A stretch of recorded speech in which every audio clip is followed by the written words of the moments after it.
안녕하십니까, 레필입니다. 4월 23일 두산 에너빌러티 보도록 하겠습니다.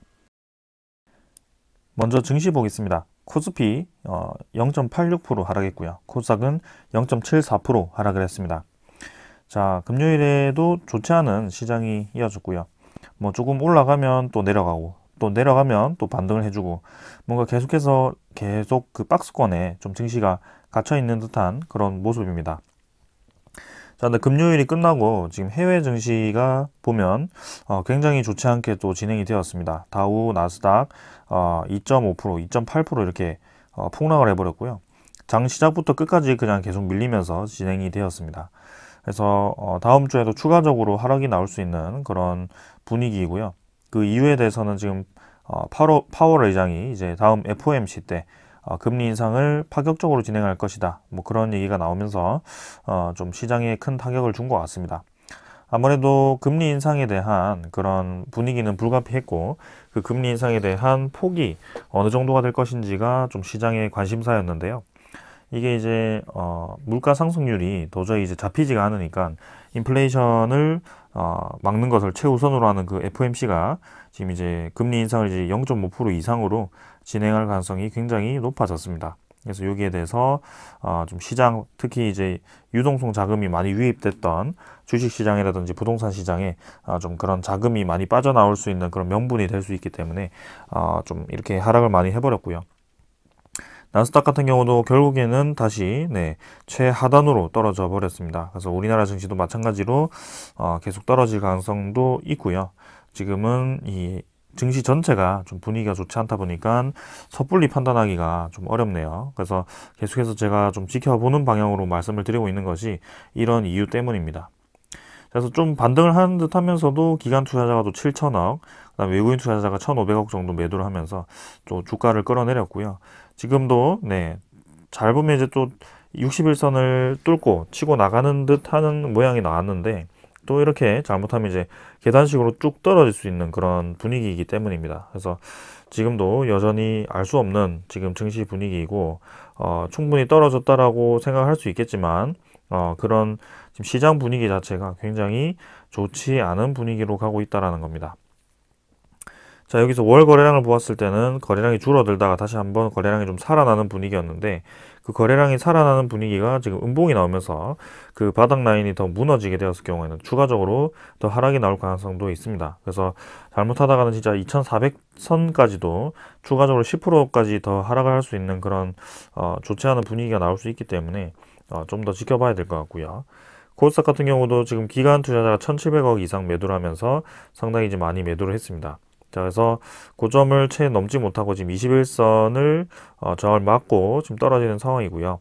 여기서 주가가 더 내릴 수 있습니다. 그래서 이 하락폭이 워낙 컸기 때문에 반등폭도 사실 절반 정도밖에 되지 않았었고 거기에 대해서 추가적인 더 상승이 필요했습니다만 그 상승을 메우지 못하고 진행이 되었던 겁니다. 그래서 코스닥도 마찬가지 이 상승 추세 자체는 완전히 이제 좀 꺾인 상황이고 여기서 얼마나 이제 하락을 하고 얼마나 횡보를 하고 다시 반등을 하는지가 중요한 상황인데 아직까지는 그 증시 반등이 본격적으로 나오기는 쉽지 않은 분위기이다. 그렇게 말씀을 좀 드리겠습니다. 자, 그래서 우크라이나 러시아 사태도 계속 장기화가 되고 있고 그 금리 인상에 대한 그 부분도 이제 시작이 되었었기 때문에 그 금리 인상이 어느 정도 진행이 되어야지 시장이 좀 안정성을 찾고 다시 한번 방향을 잡을 텐데 아직까지는 그 초입기이기 때문에 조금 더 그런 조정이라든지 그런 코로나로 인해서 유동성 자금이 많이 풀렸던 거에 대해서 좀 그런 버블들이 좀 제거가 되어야 되는 그런 상황이 있을 겁니다.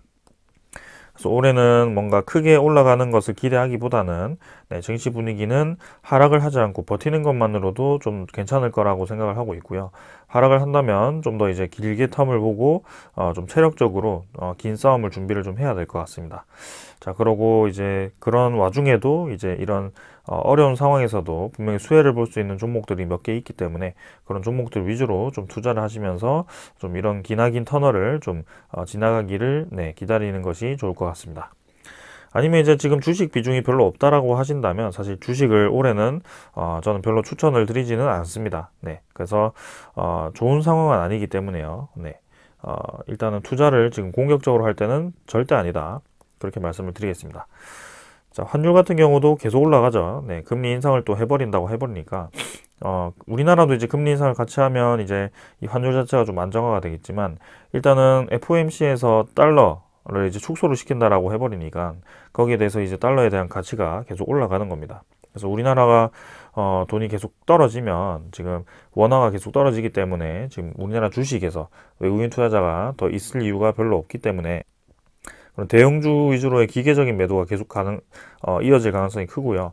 환율 자체가 계속 올라갑니다. 네, 이때부터 이제 좀 상승 추세 전환을 말씀을 좀 드렸었는데 지금 벌써 한 10% 이상 올라와 버렸네요. 그래서 고점까지 지금 도달을 했고 지금 고점을 넘어설 수 있는 그런 또 분위기가 형성이 되고 있기 때문에 좀 주의를 해서 계속 지켜볼 필요가 있겠습니다. 자, 그 다음에는 이제 지수 선물, 뭐, 당연히 이제 다 많이 내렸고요. 유럽 증시뿐만이 아니고 미국 증시도 모두 크게 폭락을 했습니다. 그래서 다음 주 시장이, 별로 장이 또 좋지 않을 것 같은, 느낌이고요. 10년물 국채금리도 지금 2.9%대 결국 돌파를 해서, 우리가, 이 금리 인상에 대해서 결국에는 좀 받아들여야 되는 그런 상황이 왔습니다.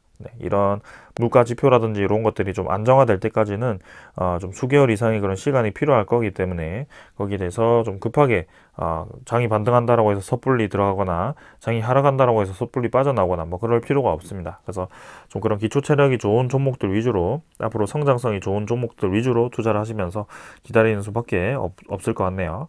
자, 오늘 여기까지 보았고요. 종목 보도록 하겠습니다. 두산 에너빌리티 보겠습니다. 600원 하락해서 2.76% 하락을 했고요. 21,150원으로 마무리했습니다.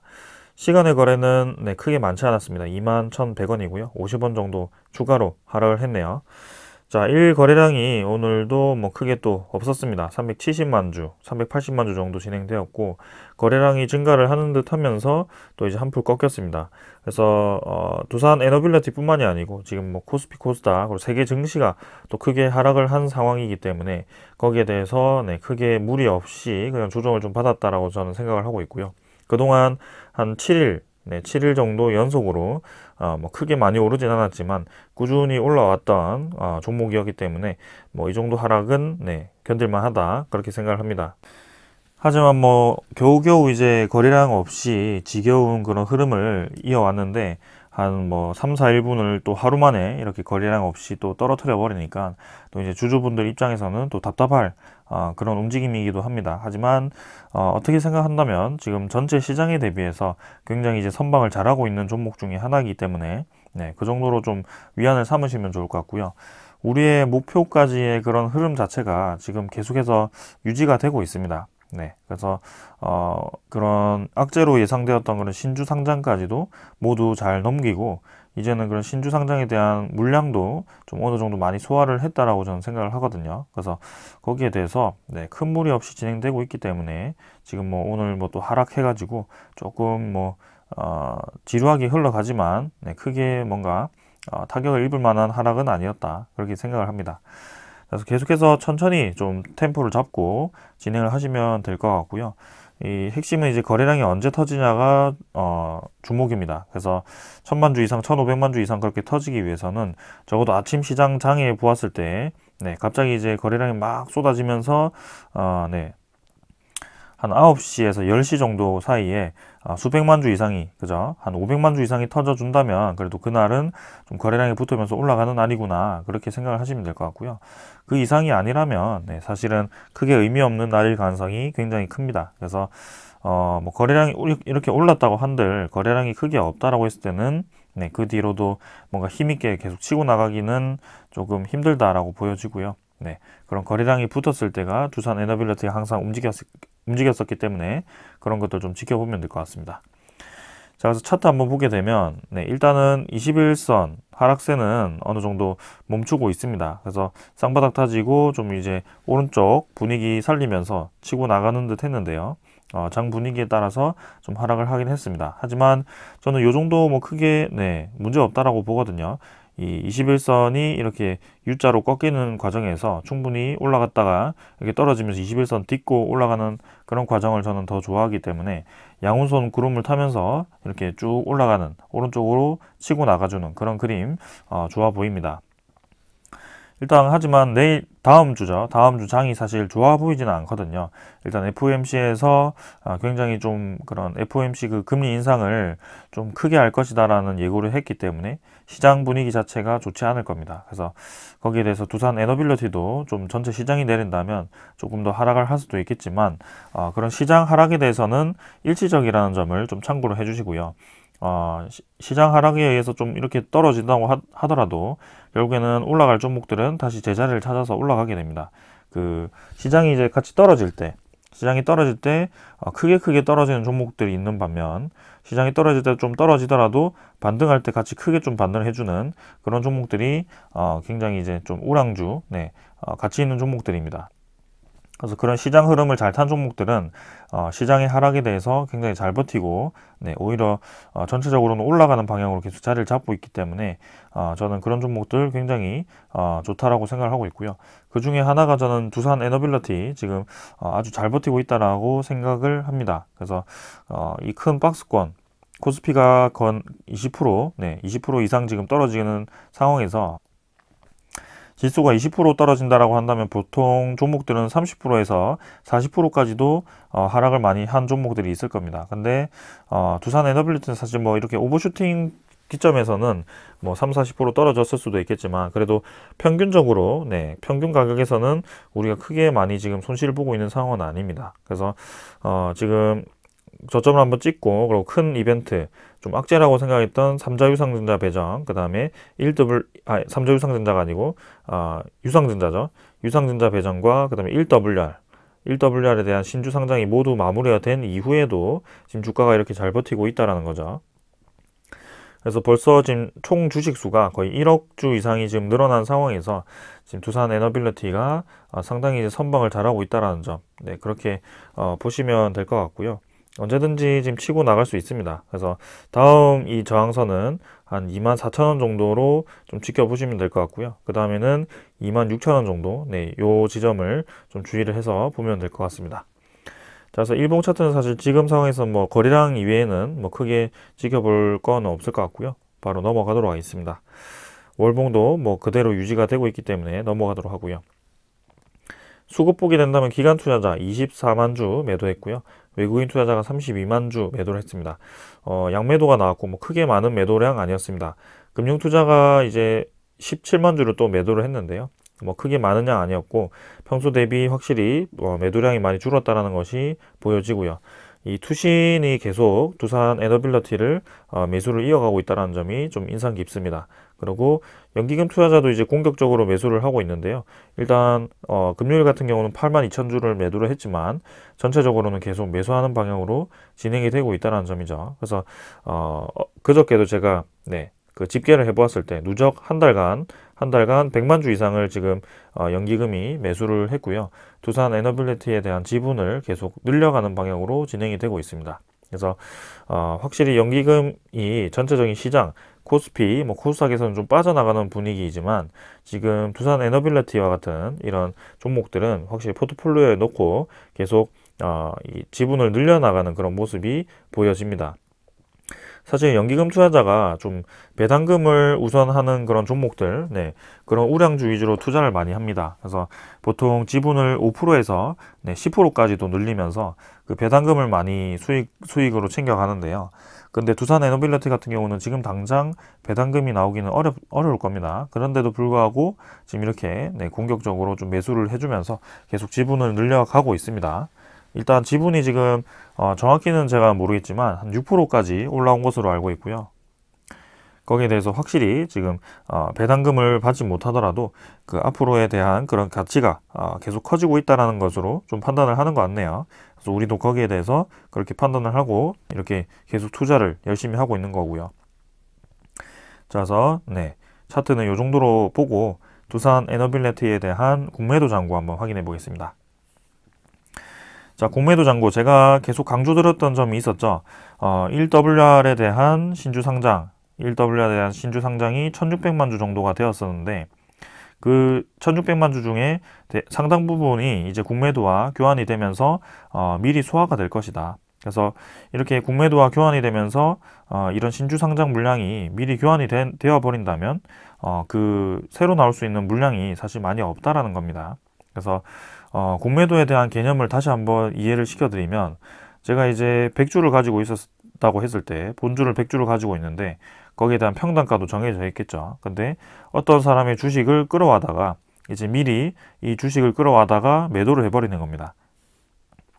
예를 들어서 제가 이제 마이너스 70주를 매도를 공매도를 쳐서 빌려와서 공매도를 쳤다라고 했을 때 이 시스템상으로는 합계가 30으로 나올 겁니다. 근데 실제로 나는 100을 가지고 있고 미리 끌어와다가 70을 팔았기 때문에 내 보유 지분이 많이 줄어든 것처럼 보이지만 진짜 내가 가지고 있는 것은 그대로 유지가 되고 있다는 점이죠. 그래서 결국에는 이 두산중고, 이 두산에너빌리티 입장에서 또 신주 상장이 이렇게 많이 되었을 때, 만약에 70이 또 상장이 되었죠. 70이 또 상장이 되었다면 이렇게 이제 바로 메워주면서 다시 내 보유 지분은 100으로 늘어나는데, 이 100에 대한 그 가치는 원래 가지고 있던 것이었고, 이 마이너스 70과 70은 결국에는 신주 상장에 대한 신주 상장 가격, 상장 가격과 그 다음에 공매도 쳤던 그 공매도 가격 간의 그런 차이에 의한 수익을 또 볼 수 있는 그런 구조인 거죠. 그래서 그런 것들 때문에 이렇게 신주 상장이 좀 많이 되는 그런 종목들 위주로 공매도 거래가 좀 활발하게 진행이 된 것 같고요.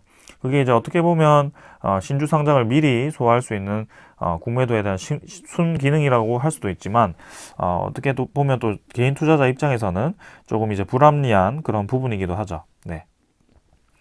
아무튼 간에 핵심은, 이렇게 길게 말씀드린 이유는 또다시 이렇게 공매도를 대량 상환을 하면서 결국에는 1WR에 대한 신주 상장 물량을 또 공매도로 많이 또 상환을 시켰다는 겁니다. 그래서 지금 보시면은 4월 7일 기준으로 4월 12일 기준으로 2160만 주인 공매도 잔고가 순식간에 이제 줄어가지고 990만 주까지 줄었습니다. 그래서 약 1100만 주가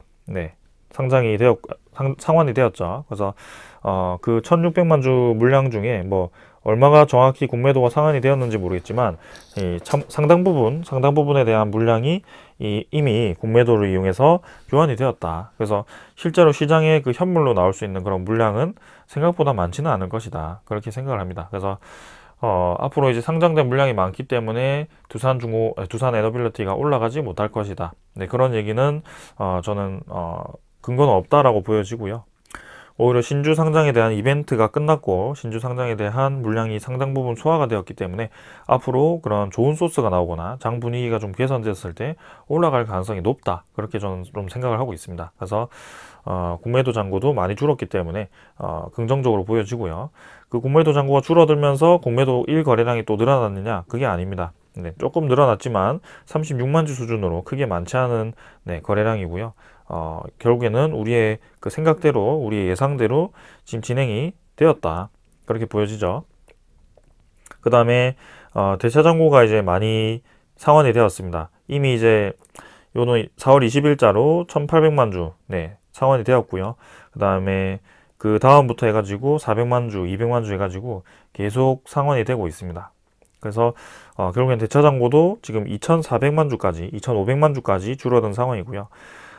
지금 7400만 주, 3월 31일 기준으로 7400만 주에 달했던 그 대차잔고가 이제 1WR에 대한 그런 거래 정지죠. 거래 정지가 이제 4월 5일이었고 1WR에 대한 거래 정지는 4월 1일이었고 종목 상장 폐지는 4월 5일이었죠. 그래서 아무튼 그 거래 정지가 되고부터는 대차잔고가 쭉 감소하기 시작했다는 거죠. 그래서 7400만 주에서 지금 2400만 주까지 이 대차잔고가 거의 5000만 주가 상환이 되었습니다. 이것이 뜻하는 것은 그 대차잔고라든지 그 많은 공매도 잔고가 모두 신주 상환에 대한 신주 상장에 대한 그런 물량을 교환하기 위해서 이용이 되었다라고 보여지고요. 앞으로는 이제 두산에너빌리티에 대한 그런 주가를 끌어내리기 위해서 대차잔고가 그리고 신규 공매도가 크게 필요하지 않다라는 뜻입니다. 그래서 모두 이제 이런 지표들이 좀 정상적으로 돌아오기 시작했고요. 다시 한번 그런 기간에 의한 매수세가 계속 이어진다면, 그리고 시장 분위기에 대한 분위기가 좀 개선이 된다면 확실히 좀 저는 크게 올라갈 가능성이 높다라고 보여집니다.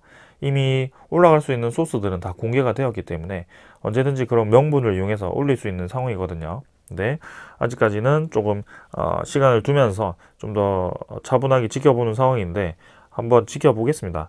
네, 분명히 올라갈 거라고 생각을 하고 있거든요.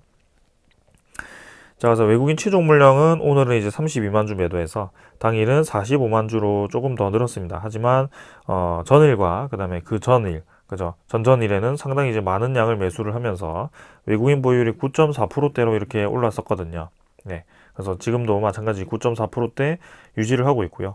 이제 외국인 투자자 지분이 계속 늘어나는지 10%대 이상으로 치고 나가주는지, 그리고 연기금 투자자가 꾸준히 매수를 해서 그 보유 지분을 늘려가는지. 네, 보통 이제 두산 에너빌리티를 계속 제가 보았는데 기관 투자자가 매수가 붙어 주었을 때 좀 확실히 올라가는 그런 분위기가 있었기 때문에 그런 분위기를 계속 살펴보면서 대응을 해보도록 하겠습니다.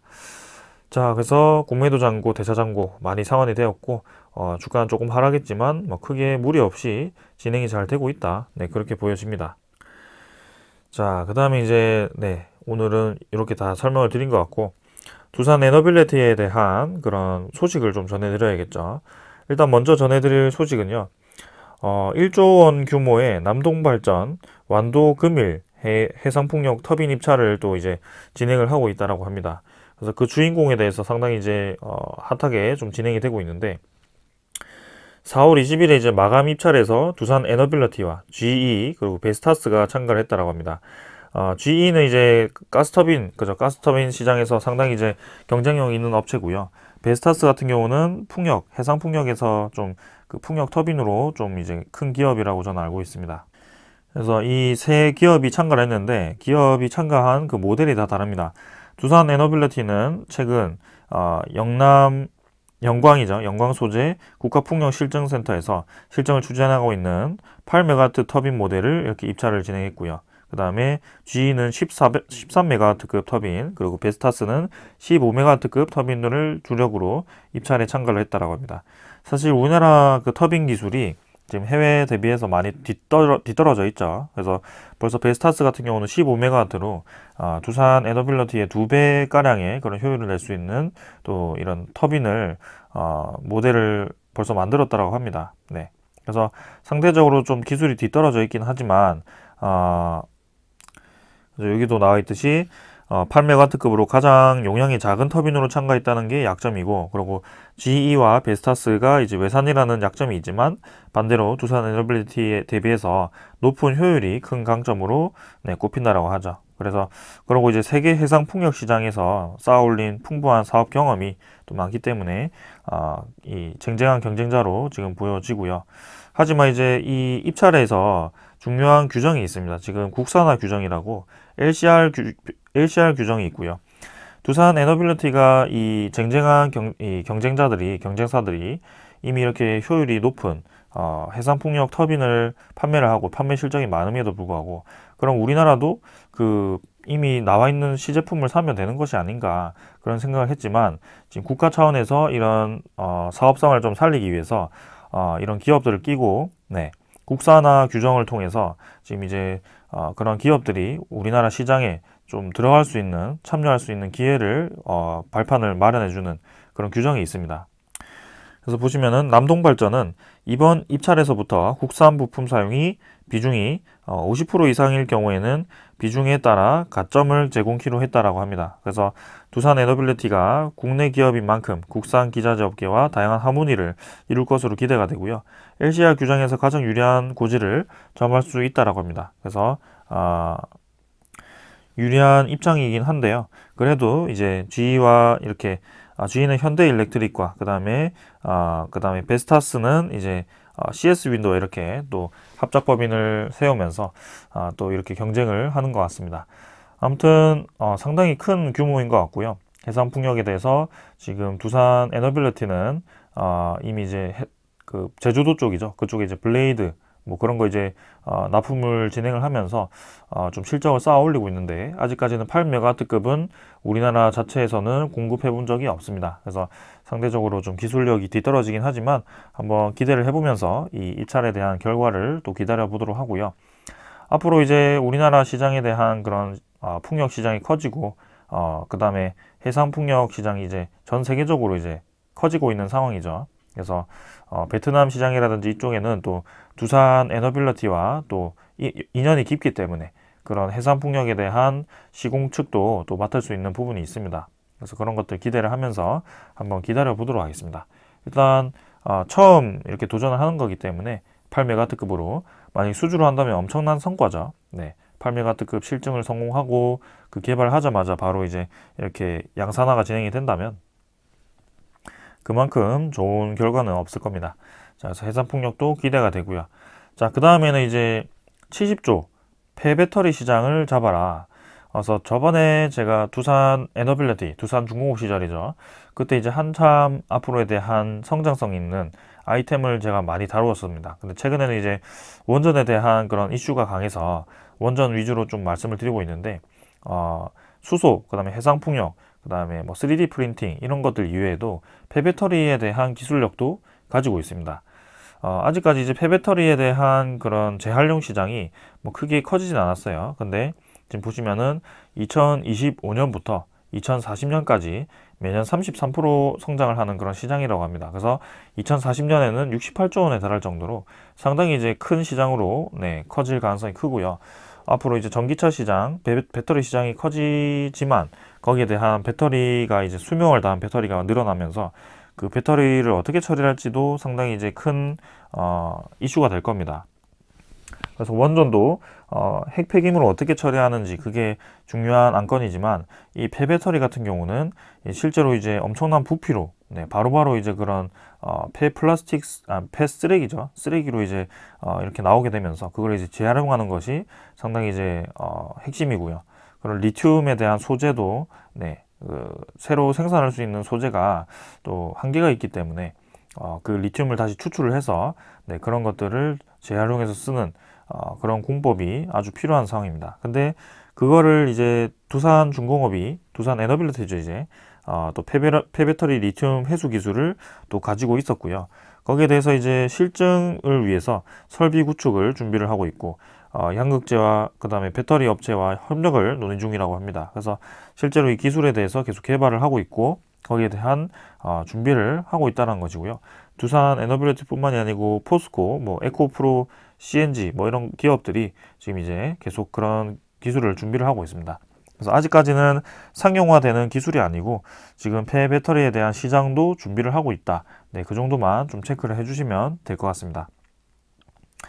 자, 그리고 이제 두산 에너빌리티 계속해서 수주 잔고에 대한 증가가 예상이 되고 있습니다. 그래서 여기 한국금융분석원이죠. 4월 22일에서 두산 에너빌리티에 대해서 수주 잔고 증가세로 전환을 했고 매출 증가가 지속될 전망이라고 전했다라고 합니다. 자, 두산 에너빌리티는 2017년 이후에 국내외 탈원전, 탈석탄 기조화에서 이 사업 환경이 악화가 되었는데 2021년부터 해서 영업이 흑자 기조로 전환이 기대되고 있다. 그렇게 얘기가 나왔죠.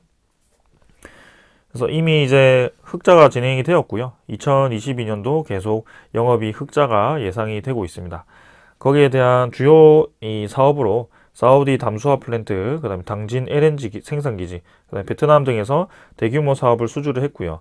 2021년 말에는 15조 8천억에 달하는 수주 잔고가 있었다. 그래서 수주 잔고가 계속 증가를 하고 있어서 매출 증가가 기조로 이렇게 갈 것이다. 그렇게 얘기를 하네요.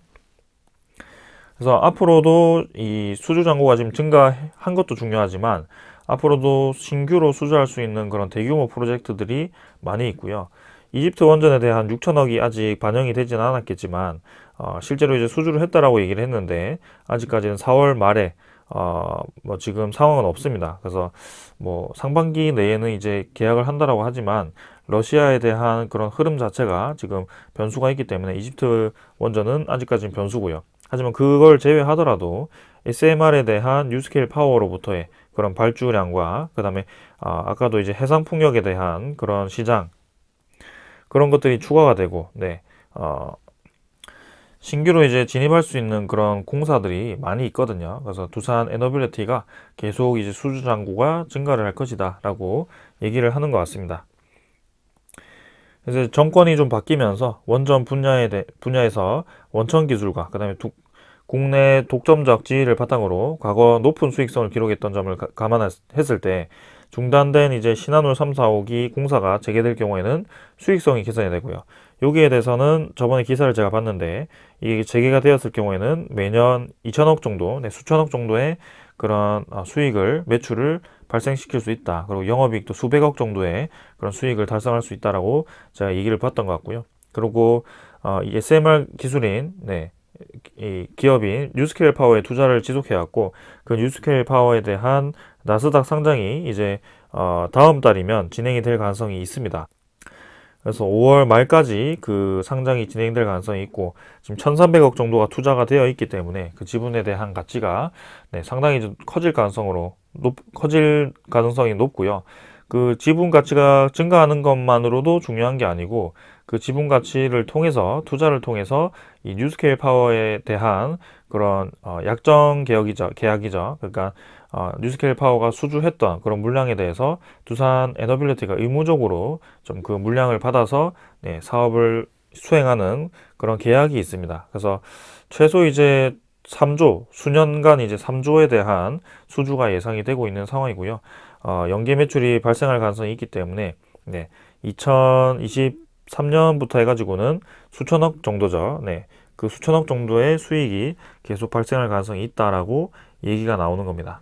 자, 그래서 그런 기대감으로 이 재무에 대한 개선과 이런 성장성, 뭐 폐배터리도 그렇고 배터리 쪽도 그렇고 그 다음에 해상풍력도 그렇고요. 지금 SMR 쪽도 그렇고 얘기는 안 나왔지만 수소에 대한 그런 사업도 증가를 하고 있습니다. 그래서 에너지에 대한 사업이 지금 크게는 여러 방면으로 지금 많이 진행이 되고 있고요. 거기에 대한 기대감이 아주 큰 상황입니다.